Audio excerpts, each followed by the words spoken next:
నమస్తే, నేను మీ సిరి.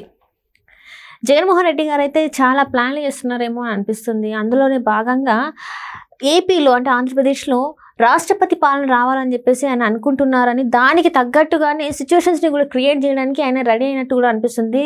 దానికి ఉదాహరణ మనం చూసినట్టయితే ప్రకాశం బ్యారేజ్ని కూల్చివేయాలి, దాంతో అంటే చాలామంది ప్రాణ నష్టం జరిగి అక్కడ ఏదో ఒక విధ్వంసం సృష్టించి రాష్ట్రపతి పాలన తెప్పించాలని చెప్పేసి ఆయన సిచ్యువేషన్స్ క్రియేట్ చేస్తున్నారేమో అని అనిపిస్తుంది. సో మరి ఆయన నిజంగా ఇలానే అనుకుంటున్నారా ఏంది, అసలు అక్కడ ఎలాంటి సిచ్యువేషన్స్ ఆయన క్రియేట్ చేయాలనుకుంటున్నాడు అనేది మనకు వివరించడానికి మనతో పాటు ఉన్నారు ప్రముఖ senior journalist, political analyst C S Rao గారు. నమస్కారం సార్. నమస్తే సార్, ఇప్పుడు చూస్తుంటే సిచ్యువేషన్స్ అంటే జగన్మోహన్ రెడ్డి గారు రాష్ట్రపతి పాలన ఏపీలో రావాలని భావిస్తున్నారా? ఎందుకంటే ఆయన చేసే పనులన్నీ కూడా సిచ్యువేషన్స్ చూస్తే బుడమేరు పొంగిందో అన్ని ఇబ్బంది పడుతున్న టైంలో ఆయన ఏంటంటే ప్రకాశం బ్యారేజ్లో అంటే ఆయన అని అంటున్నానంటే అక్కడ చాలా వరకు కూడా ఆ బోట్లు అవన్నీ చూస్తే కూడా ఆ పార్టీకి చెందినవే, ఆయనకాల హెడ్ ఎవరైతే ఉన్నారో ఆయననే అని చెప్పేసి క్లియర్గా అనిపిస్తుంది. సో అది కూలగొట్టేసి ఆ నీళ్ళ ముంపుతోని ప్రజల ప్రాణ నష్టం కలిగించి అక్కడ రాష్ట్రపతి పాలన తెప్పించాలని ఆయన కోరుకున్నట్టు అనిపిస్తుంది. ఇందులో వాస్తవం ఉందా? అసలు ఏం చేయాలనుకుంటున్నారు ఆయన? ఇప్పుడు రాష్ట్రపతి పాలన ఆంధ్రప్రదేశ్లో రావాలని చెప్పి కోరుకుంటున్నటువంటి వ్యక్తి ఎవరైనా ఉన్నారంటే జగన్మోహన్ రెడ్డి గారు. ఈ విషయం ఎందుకు మనం స్పష్టంగా చెప్పదలుచుకున్నామని అంటే, చంద్రబాబు నాయుడు గారు ప్రమాణ స్వీకారం చేసినటువంటి మొదటి వారంలోనే రాష్ట్రంలో రూల్ ఆఫ్ లా లేదు, అల్లకొల్లోలంగా ఉంది అని చెప్పి ఢిల్లీ వెళ్ళారు. జగన్మోహన్ రెడ్డి గారు ఢిల్లీ వెళ్ళి ఢిల్లీలో జంతర్ మంతర్ దగ్గర ధర్నా చేసి రాష్ట్రంలో రాష్ట్రపతి పాలన పెట్టాలి అని చెప్పి డిమాండ్ చేశారు ఆయన. బహుశా ఇలాంటి డిమాండ్ ఒక కొత్త ముఖ్యమంత్రి ప్రమాణ స్వీకారం చేసిన వెంటనే మొదటి వారంలోనే చేసినటువంటి పొలిటీషియన్ ఎవరు ఉండరు అనుకుంటా. బహుశా భారతదేశంలో ప్రపంచంలోనే ఎవరు ఉండరు, ఒక జగన్మోహన్ రెడ్డి గారే.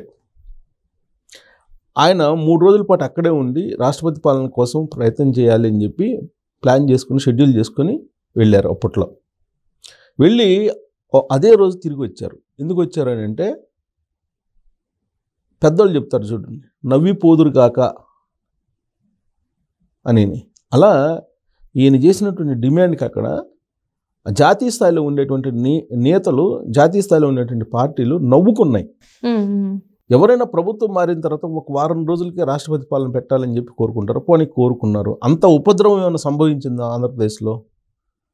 చంద్రబాబు నాయుడు గారు 12వ తారీఖు ప్రమాణ స్వీకారం చేశారు. ఇప్పుడు ఎగ్జాక్ట్గా ఈ రోజుకి 3 నెలలు, 3వ నెల ఎగ్జాక్ట్గా. జూన్, జూలై, ఆగస్ట్ అంటే 2 నెలలు, 3వ నెల అంతే కదా, 3 నెలలు అయింది. 90 రోజులు అండి, 3 నెలలు కంప్లీట్ అయింది. ఆయన 9వ రోజు 7వ రోజు వెళ్ళాడు అక్కడికి జగన్మోహన్ రెడ్డి గారు, రాష్ట్రపతి పాలన పెట్టాలి ఆంధ్రప్రదేశ్లో అని. ఆయన వాలకాన్ని చూసి ఎవరైనా సరే కనీస రాజకీయ పరిజ్ఞానం ఉన్నోళ్ళు లేదా మామూలు సాధారణ పౌరులైనా సరే నవ్వుకుంటారు, ఇతనికి ఏమన్నా మైండ్ పనిచేస్తుందా లేదా అని చెప్పి. దాంతో ఆయన అక్కడి నుంచి 3 రోజులు ఉండాలనుకున్న ఆయన వెంటనే తిరిగి వచ్చారు. యాక్చువల్గా రాష్ట్రపతికి, ప్రధానమంత్రికి కూడా రిప్రజెంటేషన్ ఇవ్వాలని చెప్పి వెళ్ళారు. కాజ్ ఏంటి, రాష్ట్రంలో 36 మంది మర్డర్ జరిగింది, 36 మందిని చంపేశారు అని చెప్పి ఆయన చేసినటువంటి ఆరోపణ. దాని మీద అప్పట్లో తెలుగుదేశం పార్టీ వాళ్ళు 36 మంది లిస్ట్ ఇవ్వండి, ఎవరెవరు మర్డర్ అయ్యారో లిస్ట్ ఇవ్వండి అని చెప్పి అడిగారు. లిస్ట్ ఇవ్వాల, ఏదో నోటికి వచ్చింది 36 సంఖ్య చెప్పేశారు. ఆ తర్వాత అఫీషియల్గా ప్రభుత్వం దాని మీద దృష్టి సారించి అసలు ఎంతమంది మర్డర్ అయ్యారు అని చెప్పి చూస్తే రాజకీయపరమైనటువంటి మర్డర్లు 4 జరిగినాయి. ఈ 4 కూడా తెలుగుదేశం పార్టీ వాళ్ళు 1. మిగతా ఈ 3 అవి ఎలా జరిగినాయి అంటే అక్కడ వ్యక్తిగతంగా ఉన్నటువంటి కక్షల ద్వారా జరిగినాయి అనేది తేలింది. దాంతో అబ్బాస్ పాలయ్యారు జగన్మోహన్ రెడ్డి గారు. ఆ రోజు నుంచి అంటే జగన్మోహన్ రెడ్డి గారికి రాష్ట్రపతి పాలన రావాలి ఆంధ్రప్రదేశ్లోని డే 1 నుంచి చంద్రబాబు నాయుడు గారు ముఖ్యమంత్రి అయినప్పటి నుంచి కూడా ఉంది కోరిక.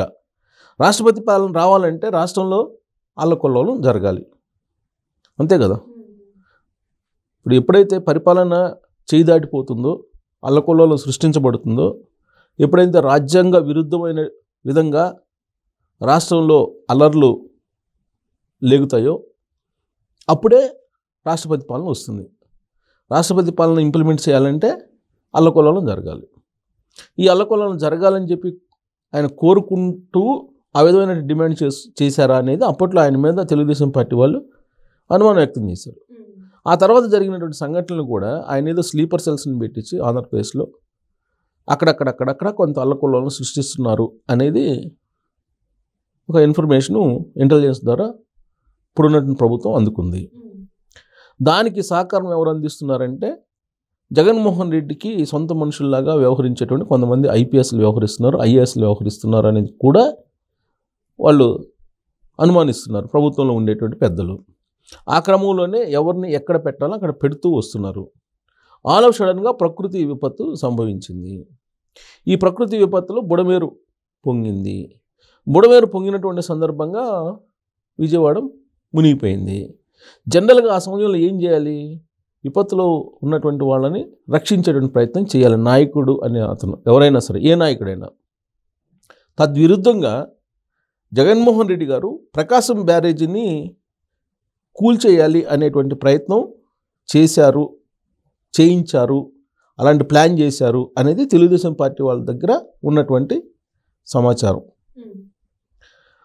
దాంట్లో భాగంగానే పడవల్ని ఒకేసారి 5 పడవల్ని వదిలేశారు. దాంట్లో ఒకటి మిస్ అయింది, 4 కట్టేసి ఉన్నాయి. ఈ పడవలు పోయి ప్రకాశం బ్యారేజీ గుద్దుకోవడంతో అక్కడ డ్యామేజ్ అయింది. బ్యారేజీ డ్యామేజ్ అయిపోయింది. ఒకవేళ కనుక ఇంకా పెద్ద ఎత్తున డ్యామేజ్ జరిగితే ప్రకాశం బ్యారేజీ మొత్తం కొట్టుకుపోయేటువంటి అవకాశం ఉంది. అప్పుడు విజయవాడ మొత్తం మునిగిపోయింది. ఇప్పుడు బుడమేరు కారణంగా మొత్తం 3 లక్షల మంది నిరాశ్రయులు అయ్యారని చెప్పి అంచనా వేస్తున్నారు. ఒకవేళ ప్రకాశం బ్యారేజీ కనుక కొట్టుకోబోయి ఉంటే విజయవాడలో ఉండేటువంటి 22 లక్షల మందిలో పాపులేషన్లో కనీసం సగం మంది ఎఫెక్ట్ అయిన వాళ్ళు. దాన్ని చూపించి రాష్ట్రపతి పాలనకి డిమాండ్ చేయాలి అని చెప్పి జగన్మోహన్ రెడ్డి గారు తెచ్చి వేశారు అనేది నేను అంటాం కాదు. మంత్రిగా ఉన్నటువంటి రవాణా శాఖ మంత్రిగా ఉన్నటువంటి రాంప్రసాద్ రెడ్డి చేసినటువంటి ఆరోపణ. క్యాబినెట్లో ఉండేటువంటి మంత్రులు కానీ సీఎం కానీ అనుమానం వ్యక్తం చేస్తున్నారని అంటే ఖచ్చితంగా వాళ్ళ దగ్గర ఇన్ఫర్మేషన్ ఉండబట్టే కదా. ఇప్పుడు ఆల్రెడీ ఈ బోట్లకు సంబంధించి 2 అరెస్ట్ చేశారు. ఉషాద్రి, కోమటి రామ్మోహన్ అనే అతను, 2 అరెస్ట్ చేశారు. వీళ్ళిద్దరూ వైఎస్ఆర్ కాంగ్రెస్ పార్టీకి సంబంధించినటువంటి వాళ్ళు అని చెప్పి నిర్ధారిస్తుంది ప్రభుత్వం. వాళ్ళకి వైఎస్ఆర్ కాంగ్రెస్ పార్టీ వాళ్ళతో ఉన్నటువంటి లింకుల్ని ఎస్టాబ్లిష్ చేస్తుంది పోలీస్ డిపార్ట్మెంట్ ఎంక్వైరీలో భాగంగా. ఒక అతనేమో తలసల రఘురామ్ అనే అతనికి బంధువు. ఆయన ఎవరు? తలసల రఘురామ్ అనే అతను జగన్మోహన్ రెడ్డి గారికి జేబులో మనిషి. జగన్మోహన్ రెడ్డి గారు ఓదార్పు యాత్ర దగ్గర నుంచి అధికారంలోకి వచ్చిన తర్వాత బటన్ నొక్కేటువంటి కార్యక్రమాలు ఏదైతే ఉన్నాయో ఆ కార్యక్రమాలన్నిటికీ ఏర్పాట్లు చేసినటువంటి లీడర్ అతను. సో రఘురామ్ అనే అతను జగన్మోహన్ రెడ్డికి దగ్గర మనిషి. ఉషాద్రి అనే అతను ఆల్రెడీ వైఎస్ఆర్ కాంగ్రెస్ పార్టీకి సంబంధించినటువంటి వాళ్ళు మనిషి. సో కాబట్టి ఈ బ్రిడ్జిని కూల్చడానికి పడవలని, బోట్స్ని ఉపయోగించారు అనేది ప్రాథమికంగా ఒక అభిప్రాయానికి వస్తున్నారు. సో దీని మీద కుట్ర చేయడం ద్వారా రాష్ట్రపతి పాలన ఆంధ్రప్రదేశ్లో రావాలి అనేటువంటి ఒక కుట్ర జగన్మోహన్ రెడ్డి గారు చేశారు అనేది ఇప్పుడు క్యాబినెట్లో ఉన్న మంత్రులే అభిప్రాయపడుతున్నటువంటి సందర్భం ఇది. సో కాబట్టి రాష్ట్రపతి పాలన రావాలని కోరుకుంటుంది ఎవరంటే జగన్మోహన్ రెడ్డి గారు. సో దానికి సంబంధించి రాబోయేటువంటి రోజుల్లో ఇంకేమైనా చేస్తారని అంటే తెలుగుదేశం పార్టీ వాళ్ళు చేస్తున్నటువంటి అనుమానం ఏంటి? వాళ్ళ అనుమానం ఖచ్చితంగా అల్లకొల్లోలం ఏదో ఆంధ్రప్రదేశ్లో చేయడానికి ప్రయత్నం చేస్తున్నారు అనేటువంటి అనుమానం ఉంది. ఆ క్రమంలో ఆయన మీద మరి కేసులు పెడతారా, దేశద్రోహం కేసు పెడతారా, లేదా జగన్మోహన్ రెడ్డి మీద చర్యలు తీసుకుంటారా, లేదంటే కేంద్ర ప్రభుత్వానికి కంప్లైంట్ చేస్తారా, రాష్ట్రపతి కంప్లైంట్ చేస్తారా, కేంద్ర హోంశాఖ కంప్లైంట్ చేస్తారా అని అంటే ఆల్రెడీ బ్రిడ్జికి సంబంధించి, ప్రకాశం బ్యారేజీకి సంబంధించి ఏ విధంగా డ్యామేజ్ అయిందని చెప్పి కేంద్ర బృందం వచ్చినప్పుడు చూపించారు. ఆ సందర్భంగా జగన్మోహన్ రెడ్డి గారు చేసినటువంటి, వాళ్ళ చేత చేయించినటువంటి ఈ కుట్రను కూడా వాళ్ళకి చూపించారు. బహుశా నివేదికలో కేంద్ర ప్రభుత్వానికి అందజేస్తే అప్పుడు ఏదైనా కేంద్ర ప్రభుత్వం ఆలోచిస్తుందేమో అనేది ఒక చర్చ జరుగుతుంది. Right sir, right. Thank you so much.